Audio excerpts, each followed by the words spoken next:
Dame na sumurung nasian saluhut naroha, imana mangaramoti ate-ate dohot pikiran muna, di bagasan Kristus Yesus Tuhan tai.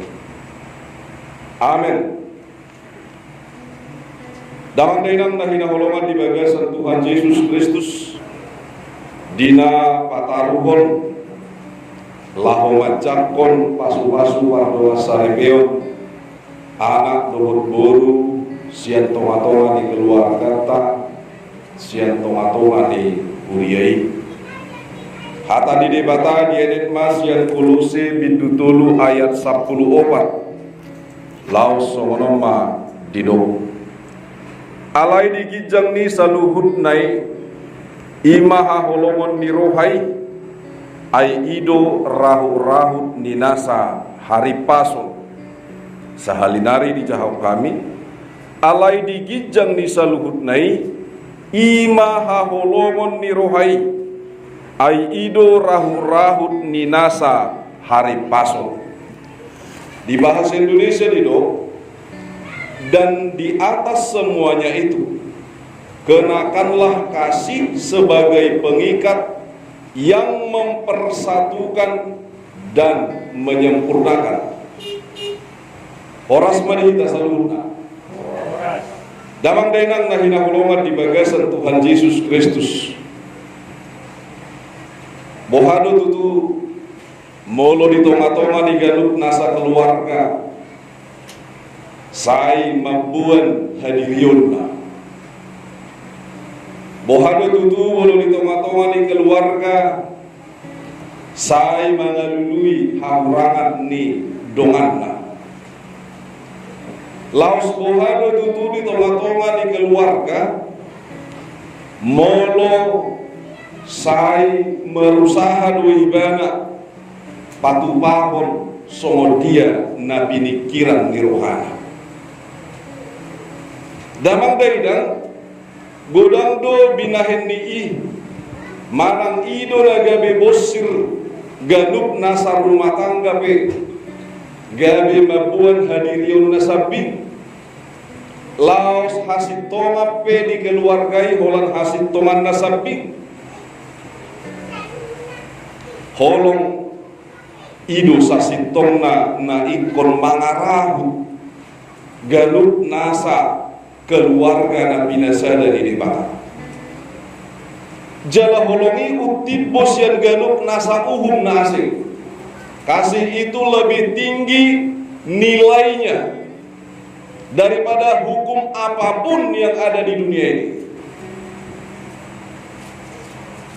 Bahkan kasih itu sampai menghilangkan nilai-nilai dunia, menghilangkan nilai-nilai kebenaran pemikiran orang manusia. Kasih itu lebih tinggi dan lebih kuat daripada hukum apapun. Mengapa demikian? Karena bicara tentang kasih itu sendiri, kita berbicara bukan tentang diri kita lagi. Tetapi berbicara tentang kasih adalah berbicara tentang Allah yang mengasihi kita, yang mempersatukan kita, yang mengikat kita di dalam kesempurnaan. Sebab tanpa kasih tidak ada lagi kesempurnaan. Kesempurnaan manusia sudah rusak di hadapan Allah. Jadi hukum apapun yang ada di dunia ini tidak ada bandingannya kalau dibandingkan dengan hukum kasih yang daripada Allah itu sendiri. Itulah luar biasanya kita sebagai orang yang percaya di dalam Yesus Kristus. Sebab Yesus Kristus adalah perwujudan kasih Allah atas kehidupan kita, atas kehidupan dunia ini. Tanpa ada kasih di dunia ini akan hancur lebur. Semuanya akan rusak. Mau hukum sebagus apapun, kalau tanpa berdasarkan kasih, tidak ada artinya. Bagi pengantin berdua, Kalau ditanya si sabar, kenapa kau, atau aku tanya dulu, kau mencintai dia atau mengasihi dia? Mengasihi. Yang kau cintai siapa? Yang kau kasihi dia. Yang kau cintai dia juga. Dia yang mana? Dia yang sekarang, dia yang dulu, atau dia untuk masa depan?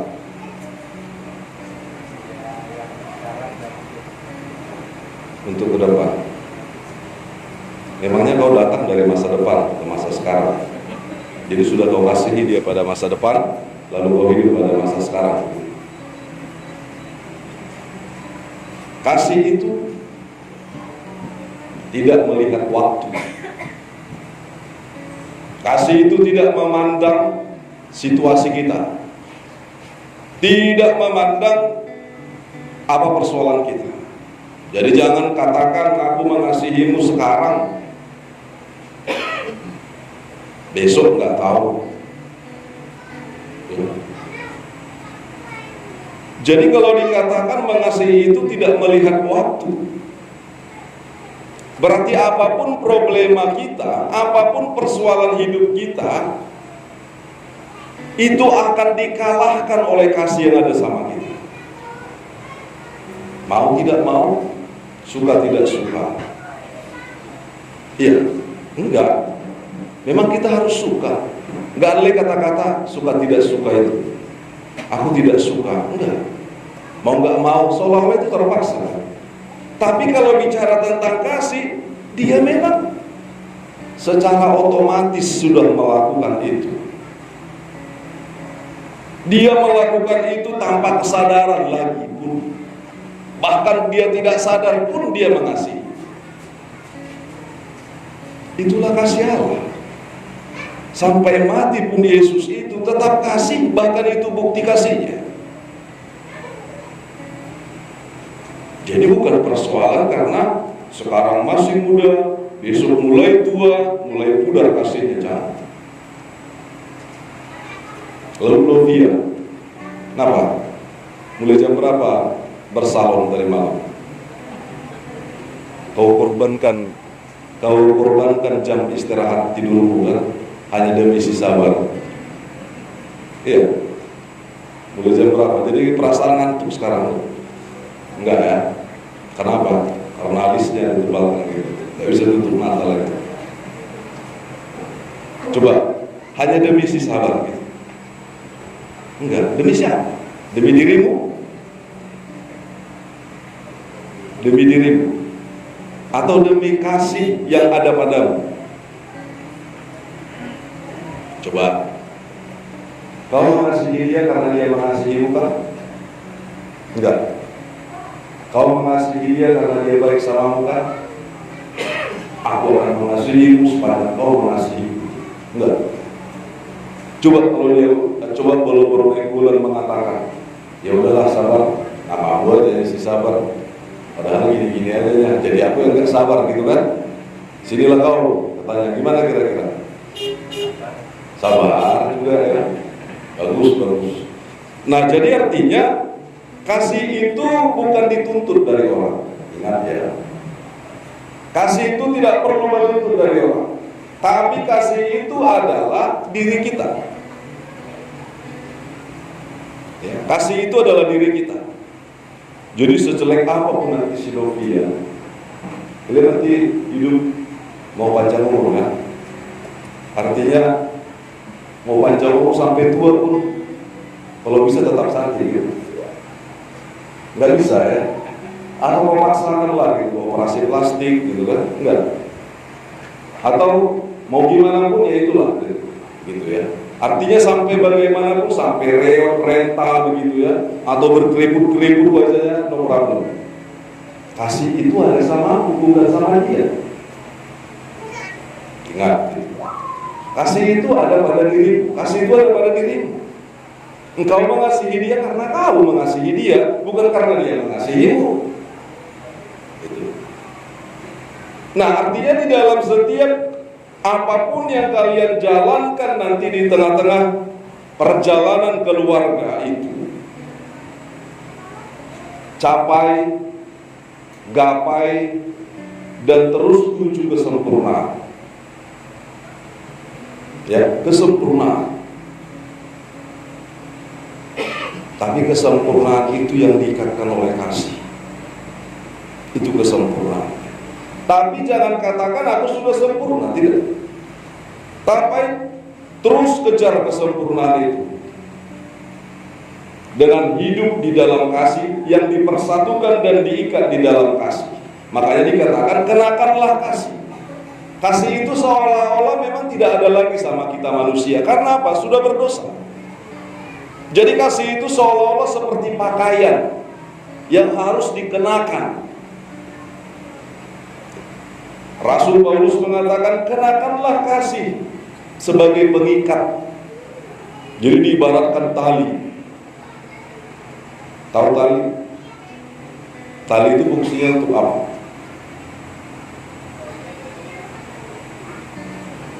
Mengikat. Tali juga berfungsi untuk menarik. Tali juga berfungsi untuk menyambungkan, mengkoneksikan, ya, yang satu dengan yang lain. Nah, tali itu juga berfungsi untuk menguatkan. Ketika ikatannya erat, kuat begitu, makanya dia menguatkan. Nah, jadi semakin kuat ikatan dari tali itu, maka kita akan semakin dikuatkan juga untuk menuju kesempurnaan itu. Kesempurnaan itu adalah kesempurnaan di dalam Tuhan. Ya, bersama-sama kalian. Jadi kalau ke gereja nanti, kalian mau jemaat di mana? Ya, terserah kalian mau jemaat di mana. Yang pasti ingat, kalian jemaatnya Tuhan. Kalian miliknya Kristus. Ya, kalian miliknya Kristus. Tahu arti pernikahan itu apa? Ternyata jodoh itu dicari sendiri kan? Lalu bersatu bersama Tuhan? Iya, tidak. Tuhan sudah ciptakan itu. Ada mau cari-cari kemana nggak ketemu. Ya, ibaratkan sabar yang mencari kemana-mana, jodohnya nggak ketemu. Tapi jumpalah sama Novia, Adam jumpalah dengan Hawa. Hanya itu. Ya, hanya itu. Nggak ada lagi yang lain. Pernikahan itu sama kita berarti tidak ada pernikahannya poliandri, nggak ada yang juga perempuan menjadi memiliki banyak suami, ya, poliandri, poligami, nggak ada itu. Artinya satu rusuk yang diambil. Rusuk yang mana? Rusuk yang di tengah. Rusuk yang di tengah, karena rusuk juga posisinya di tengah. Ya. Lalu ketika dia sebagai istri di tengah-tengah keluarga, hidup kalian setara di hadapan Tuhan. Tidak ada lebih tinggi, tidak ada lebih rendah. Konsep kita sebagai orang Batak mirip dengan konsepnya orang Yahudi juga. Ya, patriarkat. Laki-laki sebagai kepala, tidak perempuan. Tetapi ingat, Kristus yang menjadi kepala agung di tiap semua keluarga, dan Kristus pemilik keluarga itu. Ya. Nah, jadi apapun yang kalian lakukan nantinya, coba kalian lakukan sebagaimana kehendak Kristus itu. Ya, sebagaimana kehendak Kristus itu. Apa kata Rasul Paulus? Hei suami-suami, kasihilah istrimu. Hei istri-istri, hormatilah suamiku. Mengasihi seperti mengasihi Kristus. Menghormati seperti menghormati Kristus. Lalu ada anak-anak kalian juga nanti. Berarti kalian menjadi Kristus yang kelihatan bagi anak-anak. Karena kepalanya adalah Kristus, seturut dengan bimbingan Kristus kalian melakukan dan menjalankan rumah tangga kalian dengan baik. Harapan dan doa kami. Melalui kalian, melalui keluarga baru kalian, dan keluarga lama nanti. Ya, setelah bertambah lamanya kalian berkeluarga, dari keluarga kalian kelihatan sinar kasih Kristus. Ya, dari keluarga kalian semakin lama nanti semakin terang sinar itu, semakin terang cahaya sinar kasih Tuhan. Cocok kuliah si Sabar ini jadi sinetron. Ya, cocok sinetron. Walau sekilas dilihat pun orangnya baik sebenarnya. Beruntunglah yang ada di samping. Ya. Dan Novia juga baik. Murah senyum, tapi murah juga dalam. Itu harus sebanding gitu. Artinya kita memiliki pendamping yang menjadi penolong. Istri itu penolong. Istri itu penolong yang menopang. Penolong yang sepadan, kata firman Tuhan. Ya, artinya kalau dia sebagai penolong, keberhasilanmu duluan dia berhasil sebagai istri. Keberhasilan Novia duluan kalau berhasil sebagai suami. Jadi sama-samalah kalian terus membangun diri, tidak menuntut kepada pasangan, tetapi mari membangun diri dan memberikan diri dibangun oleh Tuhan. Jadilah keluarga kalian keluarga yang terbangun di dalam kasih Tuhan dan senantiasa pasti memperoleh berkat Tuhan.